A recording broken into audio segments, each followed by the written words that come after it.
America has $36 trillion in debt. Now imagine a major war starting tomorrow. How long would the economy survive? Not a theory, not a conspiracy, just math. Right now, in March 2026, the United States is carrying more debt than any country in the history of human civilization. Inflation has ripped through the middle class. Wages are stagnant. The housing market is broken, and tens of millions of Americans are one paycheck away from financial disaster. And the world is more dangerous than it's been in decades. Multiple active conflicts, rising tensions with China, the Middle East on fire, NATO under pressure, Russia still fighting, North Korea testing missiles. So the question isn't paranoid. The question is rational. Is America one war away from economic collapse in 2026? Stay with me, because by the end of this video, you're going to understand something that most people, including most politicians, either don't know or don't want to admit. If you want clear explanations about the global economy without the propaganda, subscribe. New videos every week. Let's start with where America actually stands financially right now, because you need this context to understand everything else. The United States national debt has crossed $36 trillion. That number is so large it's almost meaningless, so let me make it real. If you tried to count to 36 trillion, one number per second, every second, without sleeping, it would take you over 1 million years. That is the hole America is already in. Every single year, the US government spends more money than it collects in taxes. The gap, called the deficit, has been running at over $1 trillion annually for years. Not occasionally, every year, like clockwork. To cover that gap, the government borrows money. It sells treasury bonds. And to attract buyers for all that debt, it has to pay interest.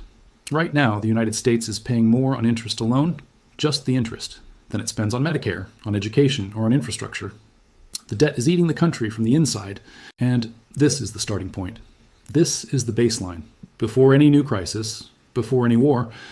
But here's the terrifying part, and most people have no idea how much war actually costs. The wars in Iraq and Afghanistan, conflicts that were supposed to be quick, surgical, decisive, ended up costing the United States over $8 trillion over 20 years when you factor in everything. Active combat, equipment, veterans' care, reconstruction, interest on the debt used to pay for them. $8 trillion for wars that didn't end in clear victory. World War II cost the equivalent of $4 trillion in today's money, but America in 1945 was the world's largest creditor nation. It had factories humming, savings rates near record highs, and almost no national debt. It could absorb that cost. America in 2026 is the world's largest debtor nation. The factories largely aren't there anymore. The savings rate is near record lows. The debt is already catastrophic. The same war that built America after World War II could break it today. That is not an exaggeration. That is the arithmetic. And then something even worse happens. Because the real danger isn't just the cost of bullets and bombs. America doesn't just fight wars with soldiers and tanks anymore.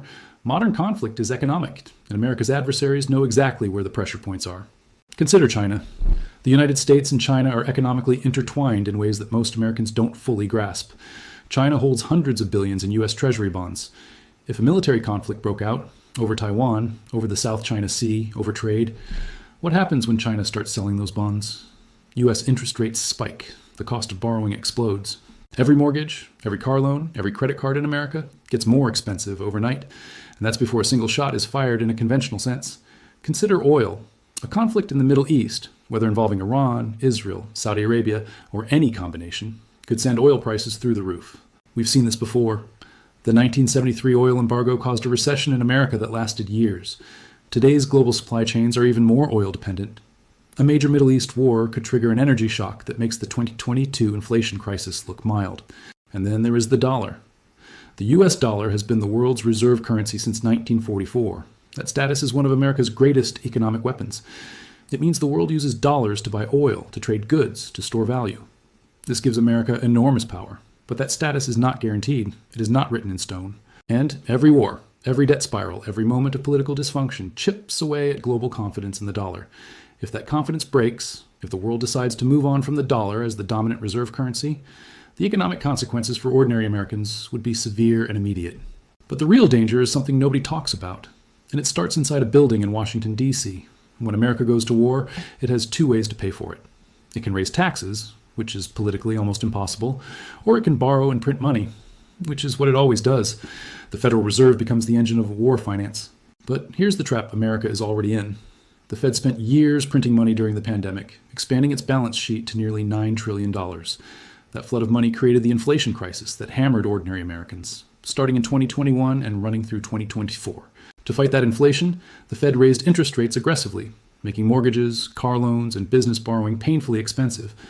Now imagine a major war begins. Suddenly, the government needs to spend another $2, $3, $4 trillion. The Fed is pressured, directly or indirectly, to finance that spending. Interest rates either stay high and crush the economy, or they get lowered to allow borrowing and inflation comes roaring back. There is no clean option. There is no escape hatch. War spending at this level of existing debt creates an economic bind that has no good outcome. The Federal Reserve and the Bank of Canada, these institutions were supposed to be the guardians of monetary stability.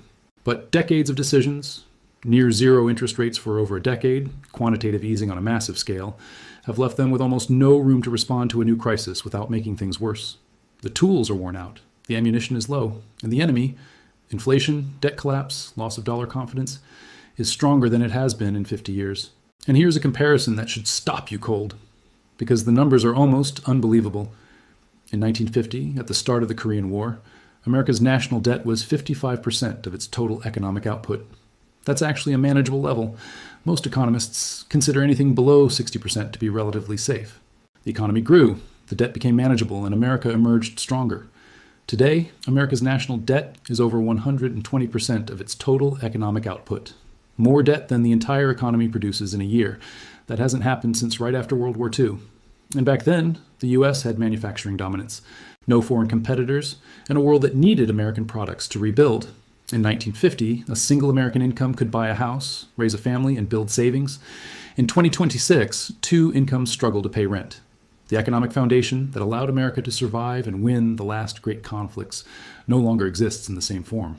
And anyone who tells you otherwise is either lying or not looking at the numbers. Now, let's talk about something nobody in Washington wants to say out loud. And it gets worse the closer you look. The United States spends more on its military than the next 10 countries combined. That's not a typo. More than China, Russia, the United Kingdom, Germany, France, Japan, South Korea, India, and several others combined. That spending, close to $900 billion annually, is a permanent weight on the economy. It crowds out investment in infrastructure, in education, in healthcare, in the things that actually build long-term economic strength. America has the world's most powerful military, sitting on top of an economy that is slowly hollowing out. And here's the bitter irony. The military dominance that was supposed to ensure American security has not prevented the financial vulnerabilities that now represent the greatest threat to American stability. You can't bomb your way out of debt. You can't deploy soldiers against inflation. The tools of geopolitical power and the tools of economic survival are not the same tools. So let's get to the real question. And I want you to pay close attention here, because what comes next is a checklist, and every single box gets checked. Economic historians and international finance experts point to a set of warning signs that have preceded every major economic collapse in modern history. Let's check them off. Debt to GDP ratio above 100%? Check. The US is at 123%. Persistent government deficits with no credible plan to reduce them? Check. The Congressional Budget Office projects deficits above $1 trillion annually for the next decade under current policy. Declining global confidence in the reserve currency? Check. The share of global reserves held in US dollars has dropped from over 70% in 2000 to around 58% today. Still dominant, but the trend is moving in one direction. Rising geopolitical instability in multiple regions simultaneously? Check. Eastern Europe, the Middle East, East Asia, and the Indo-Pacific are all active pressure zones. Political dysfunction that makes fiscal reform nearly impossible? Check. Washington has shut down the government multiple times in recent years over basic budget disputes. These are not random bad omens. These are the specific, measurable, documented conditions that economists look for when assessing collapse risk. And right now, America has all of them at the same time. Does this mean collapse is certain? No. Does it mean collapse is impossible to avoid? No. Empires and economies are resilient. The United States has survived crises that would have broken other countries. It has resources, institutions, innovation, and a history of adaptation that cannot be dismissed. But resilience is not immunity. And the window for a soft landing, a managed reduction in debt, a return to sustainable spending, a rebuilding of economic foundations, is narrowing.